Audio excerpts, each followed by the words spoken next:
The LinkedIn Podcast Network is sponsored by TIAA. TIAA makes you a retirement promise, a promise of a guaranteed retirement paycheck for life. Learn more at TIAA.org/promises pay off. LinkedIn presents.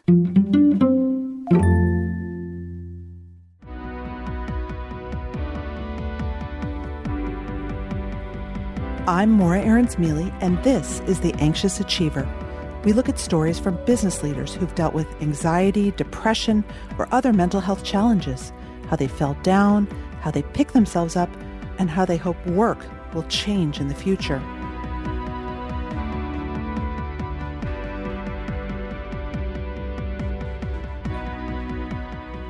Before we start today's show, and at the risk of being a little too achievement-oriented, I have to tell you that this is the 100th episode of The Anxious Achiever.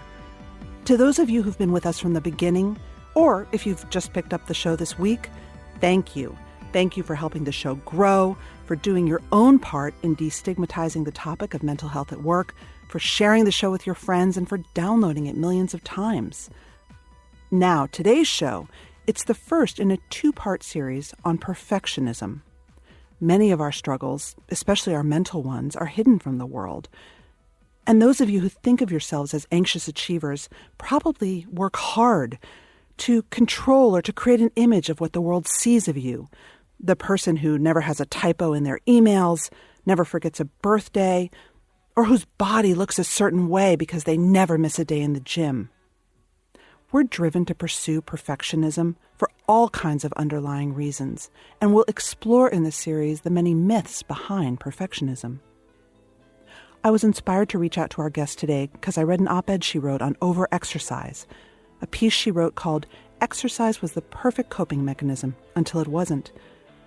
She opened up in that piece and in her other writing about her journey from being a homeless teenager to being accepted into Harvard University and working at Google. But the big achievement that she had been chasing, because it felt like a matter of life and death for her, didn't always fill the void that she hoped it would. Emi Nietfeld is the author of the book Acceptance, a Memoir, and we started by talking about her early life and her path to college.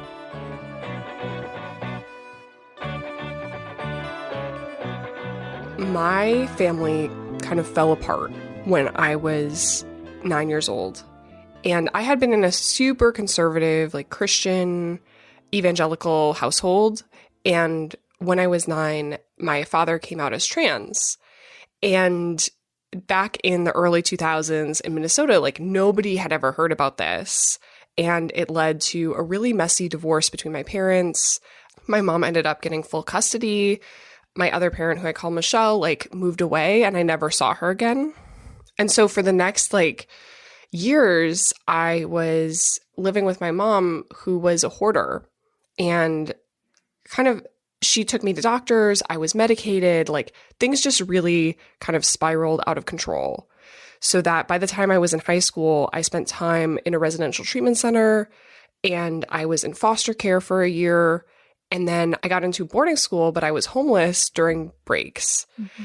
And so when I thought about an elite college, it was not so much about the brand name as much as the security that I believed that it was going to give me. And also being very aware of the price of college. And Harvard and the other Ivy League schools had just announced these financial aid initiatives. And so I knew if I could get into one of those really top tier schools, I would probably pay nothing. Right. But even one tier down, it was going to be tens of thousands of dollars in student loans. So it truly was an all or nothing decision. It really, really felt like that. Yeah. You know, one of the things that really struck me in your book was the strategy and the almost cunning that you applied on your path to, quote, success. You became that girl who can get all the scholarships, who can win all the prizes, who can get scholarships to boarding schools, even as you describe yourself as, your shoes being held together by duct tape and your hair unwashed. How did you learn those social skills? How did the package of the overcomer which is the narrative I think you put forth and that people love because it makes them feel like they're doing good when they help you. Mm-hmm. How did that all come together for you? It's interesting that you bring up the image of the overcomer and the girl with unwashed hair and duct taped together shoes as if they're in opposition, when I think in many ways my past really prepared me to be able to kind of objectify myself in the way that I had to get the favor of these institutions that could help. Yeah. And so when I was 14 and I was sent to this residential treatment center, the way that we had quote unquote therapy, it was not really like talking about our feelings or like processing trauma and abuse. Instead, it was like we had to write confessions. And so every week you had an assigned topic and you had to like write in your assigned notebook with like a little pencil, because we couldn't have erasers or pens, the answer to a question where you basically take full responsibility for everything in your life. And it's this kind of exercise in like storytelling. If you did poorly, you would be sent to your room and have to be basically socially isolated for at least 24 hours and like unable to leave the building, like listen to the radio. And so it kind of imprinted on me this idea of like, okay, the people in power, they have a certain story that they want to hear from me. And if I can tell it, I can have freedom. And if I fail, I will be punished. And you pretty soon knew the narrative that would manipulate almost people with power to give you scholarships and money and admission. Yeah, exactly. Because I could see it when I was even talking to doctors and therapists, that if I complained about my house, like, oh, we don't have hot water, there's mice everywhere, I would be branded as difficult. Even if it was the truth. I mean, it was the truth. And instead, it required like so much self-control to be able to like speak in the language that like adults wanted to hear and try to do things in a way that made them trust me, even if that was actually like a less accurate version of events. You have this great scene in the book where you've won the Horatio Alger Scholarship, which is like $25,000. It's a lot of money. And you're being feted by all these wealthy donors in Washington, D.C. And you realize that Rush Limbaugh is the keynote speaker. And you're like, oh my God, I am being exemplified as the ultimate, like, I don't need government. I don't need help. I pulled myself up by the bootstraps. But you were like, I needed the money. Yeah. That was a surreal moment. And just like the look inside of these scholarship contests. You know, I got to meet Clarence Thomas before he was cool, right? And yeah, it was so eye-opening to me to see like this is how these stories of overcoming are used. And for me, it was like, this is all that I had. I had these buzzwords. I had these events that had happened to me. It was really my best and what felt like only shot at getting out of my situation quickly was to use it. And it was really devastating to me to be in that auditorium and realize like, oh, my story about my life is being used in this way to justify policies that hurt other people, that hurt me, that hurt the other winners, and that also like have a bigger impact in society. And that was part of why I was so excited to write this book, was that, you know, I started to realize that these tales of the young bootstrapper, that they are not just about college admissions and they're not just about scholarship. They really infiltrate every part of our society and shape the way that we think about how the world should work. I would say it's perhaps the most pervasive myth in American society. And it's of course so intersectional. I mean, one of the things that you write is, you were white and blonde and from Minnesota. Like, you fit this really appealing package.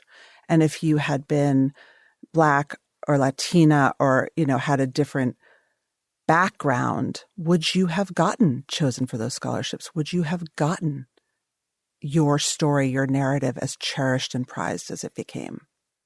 Yeah. And I thought that was so important to write about, especially as the future of affirmative action is at stake. Mm-hmm.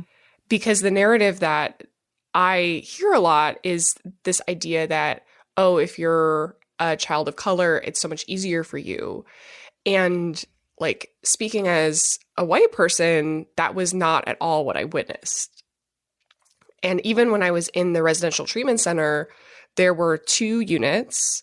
My unit was mostly white, and there was maybe 1 kid of color there at any given time. And the unit above us was almost all Black and brown, and many kids had been referred through the correction system.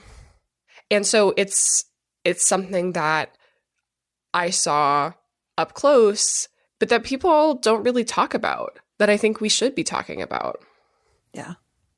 And it ties into another theme in the book, which I think is super powerful, which is something I've always had a problem with too, which is our total obsession with grit, right? Mm-hmm. And this goes back to you having to be in control of your story when you're at the psych ward, but basically, you fit into such a narrative for people of grit and resiliency and almost trauma porn, You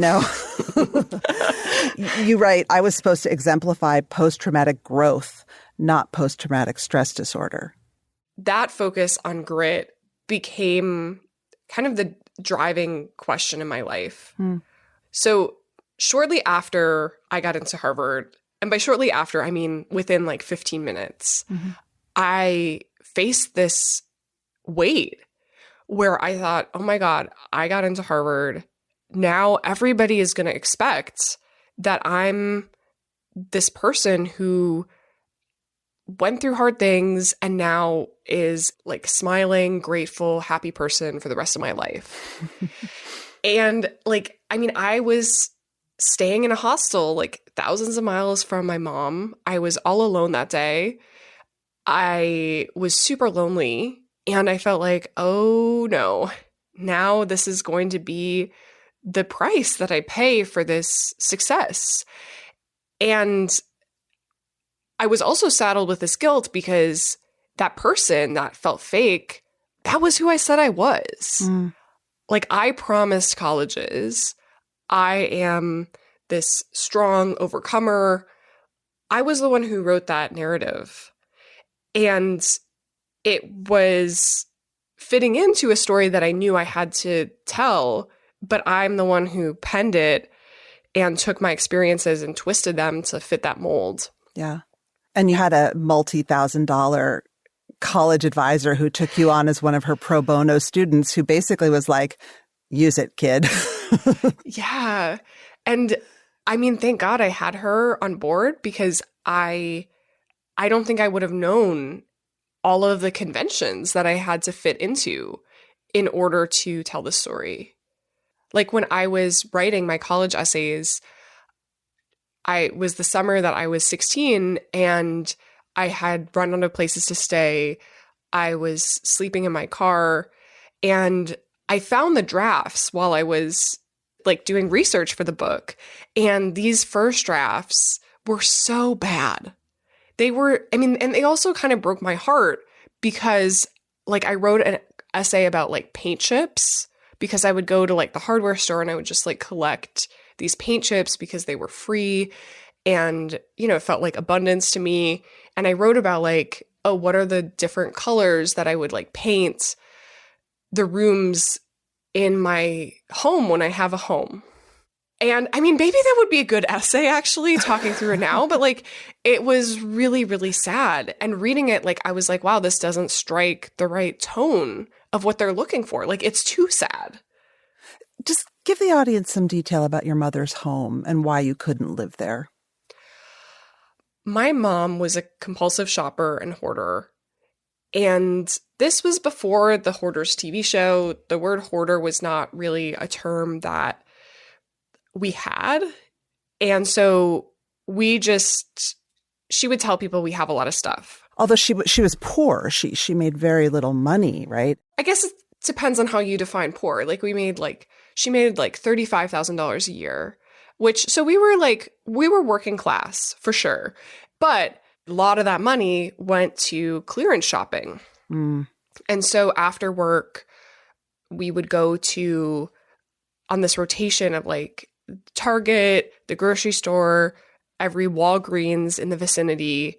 And she would get into this state, like looking through all the clearance items and finding like scissors for like $1 and buying like 100 scissors. And that quickly eats up a ton of cash. And then once that stuff was in our home, with a few exceptions, like it didn't leave.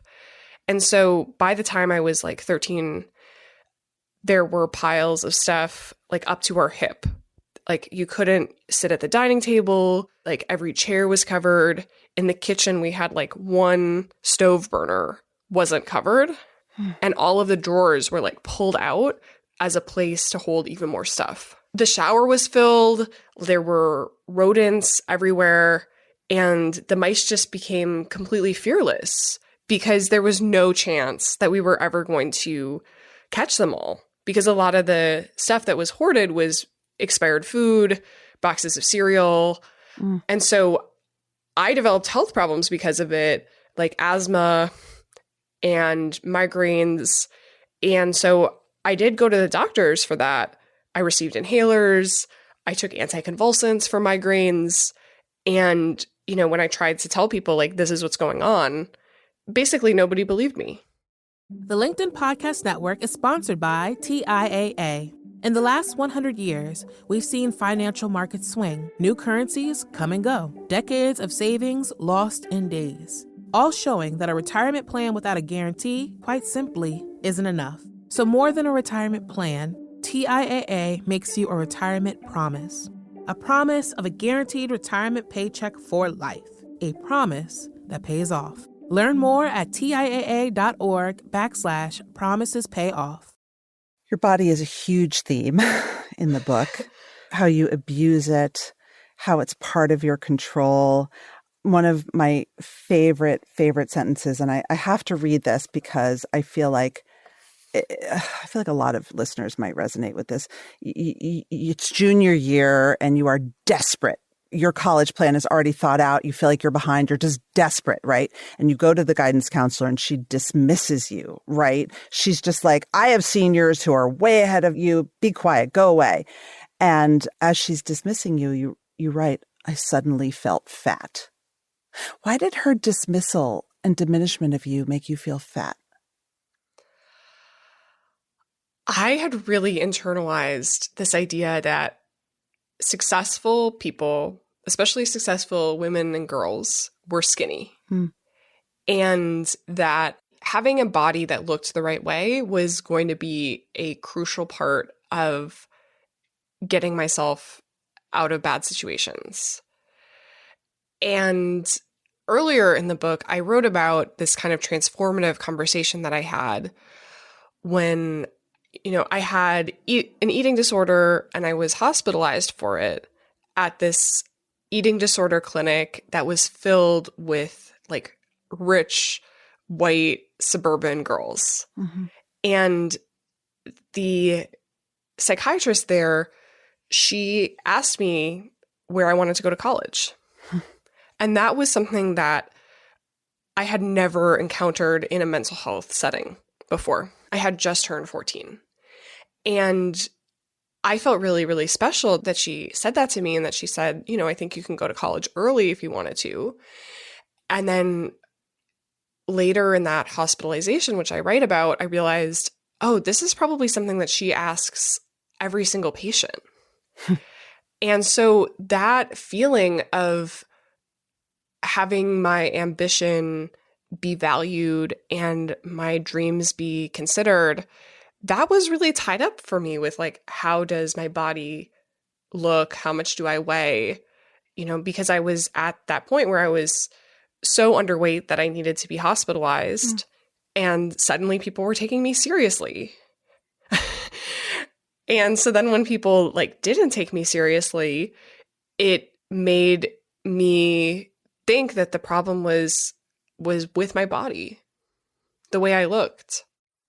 You were also later a rower when you were at Harvard, which is a really punishing sport. And you took it even further than it needed to go. You write that it took the place, you were a cutter for a long time. And what about rowing and the punishment you put your body through? What did that do for you? I self-harmed pretty regularly in high school. And when I got to college, I was really dead set on stopping. Like I wasn't going to cut myself. I wasn't going to make myself throw up.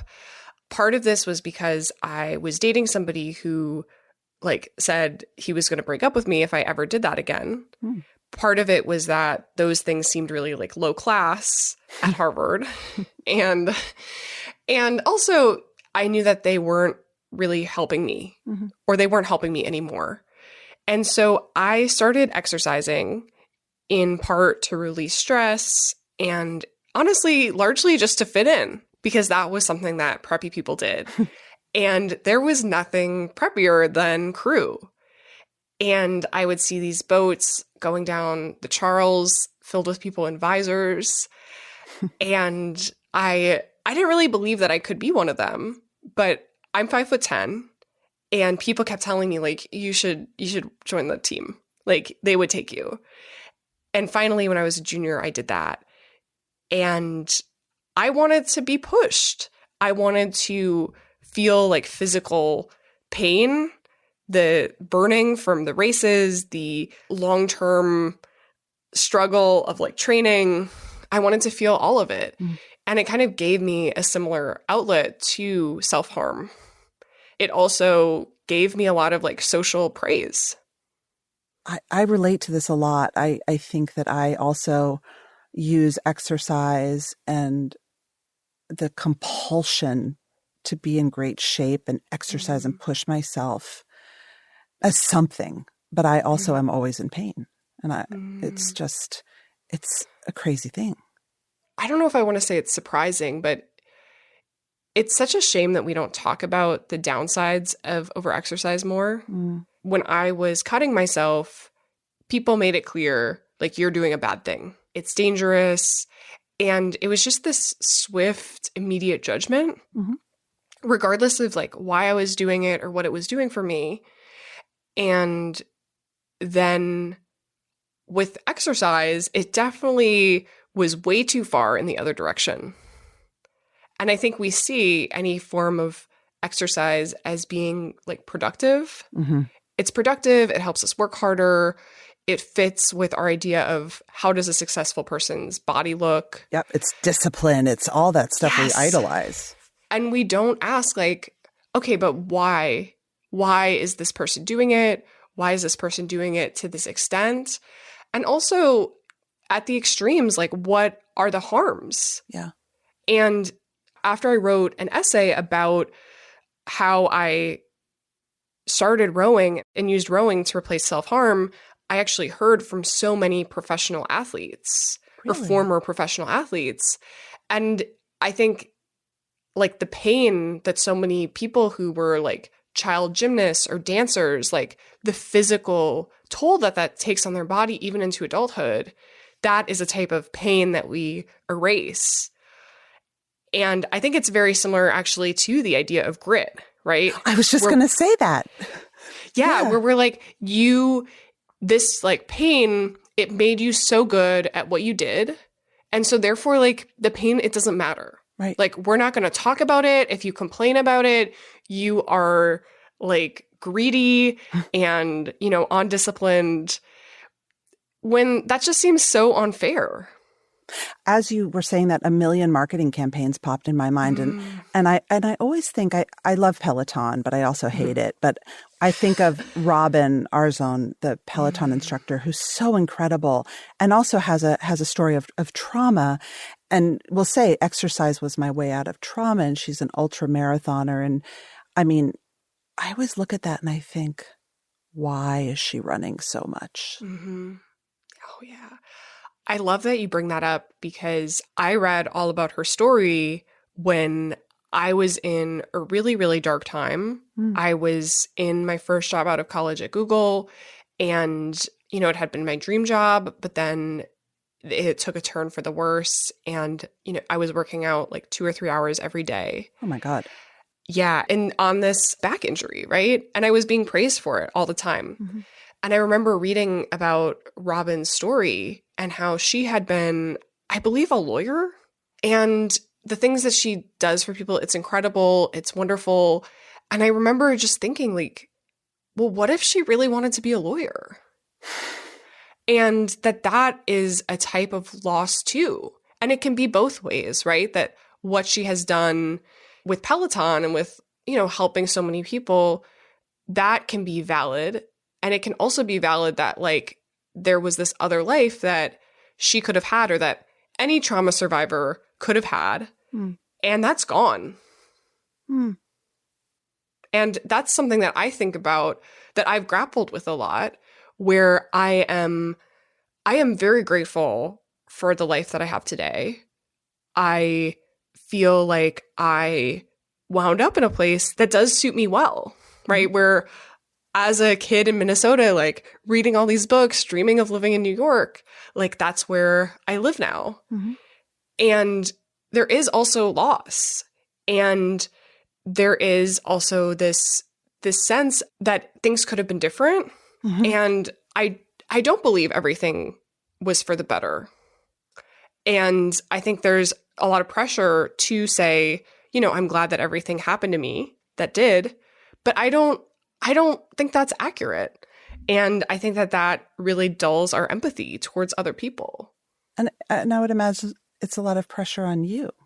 Definitely. After I had gone to Harvard and I was working this enviable job, I felt like I was not allowed to be impacted by the things that happened in high school. That comes along with being a teenage girl, like on your own. And you were sexually assaulted. Yeah, I feel like I lived in fear for years of, somebody taking advantage of me when I was like alone and vulnerable. And then it happened after I got into Harvard, shortly after. Yet it felt like I wasn't allowed to be upset. I wasn't allowed to grieve. And it was just like, even my mom, when I told her, she reminded me, she's like, you're going to Harvard. Like, you're a Harvard person. As if that takes it away. Bad things right? don't happen to Harvard people. Exactly. Or like, you're a Harvard person, like buck up. Like basically this is as if like the assault was like part of what it costs to go to Harvard. And that it was something that I've encountered from so many people is this sense of like, we believe in this story where someone goes through hard times and then they make it out and everything is great.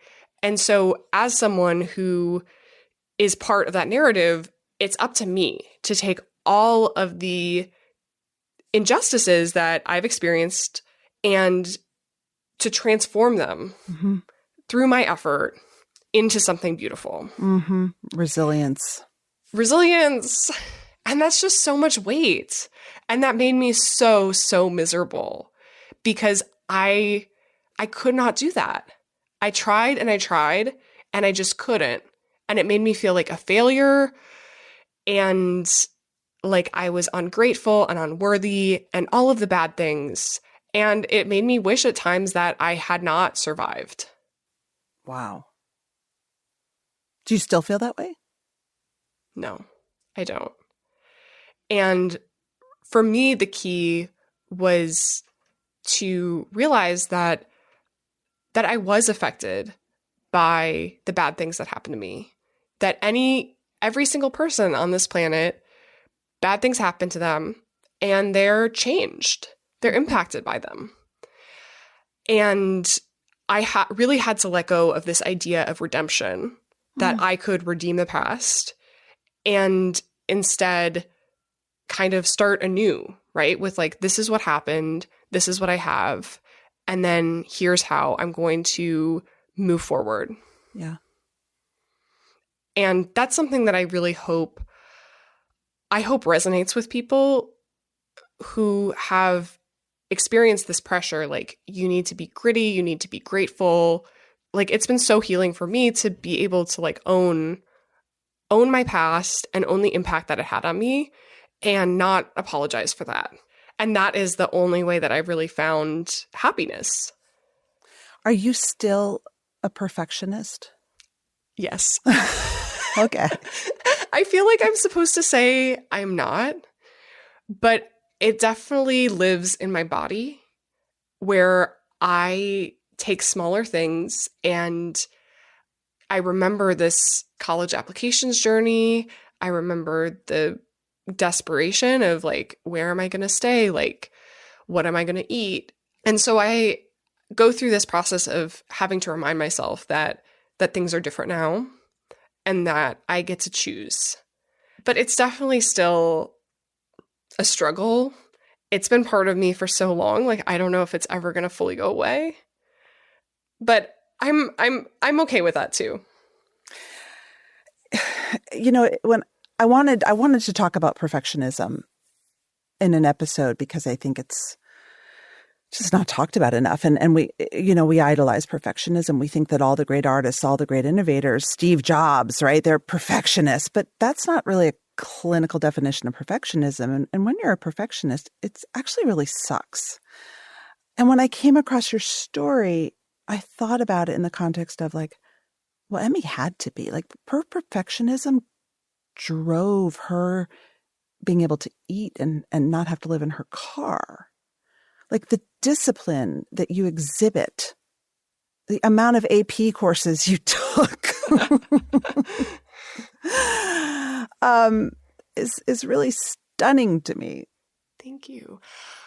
I'm really glad you brought that up because I think it's really important to acknowledge the factors that are behind perfectionism. When I was in high school in Minnesota, people told me all the time, it doesn't matter where you go to college. Like, all colleges are basically the same, doesn't matter. And that was very much a cultural attitude that people had there. And I think it's important to think about like when it does matter, right? And we live in such a winner-take-all world, which I found just again and again. And particularly for certain people, there is a higher burden of perfection. And I face that because of my family background and my housing situation. But, I've talked to so many people of color who also feel held up to this really high standard that, it's not an option to be mediocre in many situations. For people who rely on their employers to sponsor their visas, like, you can't slack off. So what do you do now? What's your life like now? So I left Google a couple years ago, and I was working as a software engineer at Facebook when I sold my book, Acceptance. And I went through a period of really thinking about what being a software engineer meant to me, especially when I wrote an essay that was titled, "After Working at Google, I'll Never Let Myself Love a Job Again." And it was about how I thought about Google as my dream job, as kind of the answer to my childhood prayers. It was this company that took care of my basic needs. It gave me food, the doctor, and it really felt like a family to me. And I felt like a lot of their perks were designed to make that connection. And it was very perfect until I reported a mentor for harassment. And then it turned into, maybe predictably, a nightmare where I was like encouraged to seek counseling. The investigation dragged on for a really long time. And it eventually led to my departure from the company. And after I wrote about it, I was really lucky to be in this dialogue with all of these people about what does it mean to love a job. And for me, I had found some peace by leaving Google to work at this company I didn't really care about or even like, which was Facebook. Yeah, I was really like, I want to see what it's like there. Like, I want to see how bad it is. And I was like, it's a job. Mm-hmm. And it felt really healthy in a way to be like, this is a job. And also it felt crushing in another way that I really hadn't let myself fully feel. And so I ended up leaving Facebook to write full time. And how does that feel? It feels great. It's a lot of pressure to have the thing that I love, that I've loved since I was a kid, to have that be like, okay, this is how I'm going to make money now. Yep. I definitely have at least once a week. I'm like, I think I should go like polish off my software engineering resume and like go back to the office. I have a lot of dreams where Google begs me to take me back, begs me to come back. Yeah. And so it definitely was not an easy decision, but it's really wonderful to feel like, okay, I did put in all this work over all these years to have a career that would be financially sustainable and that would allow me to like save money and to really intentionally pivot away from that survival mindset into the idea of like, I am able to do what I wanted to do from the very beginning. And that is like such a luxury. And I'm so grateful to be able to make that my full-time endeavor. Well, Emi, thank you so much. Thank you for your writing and for coming on the show. Thank you so much for having me, Maura. I really appreciate it.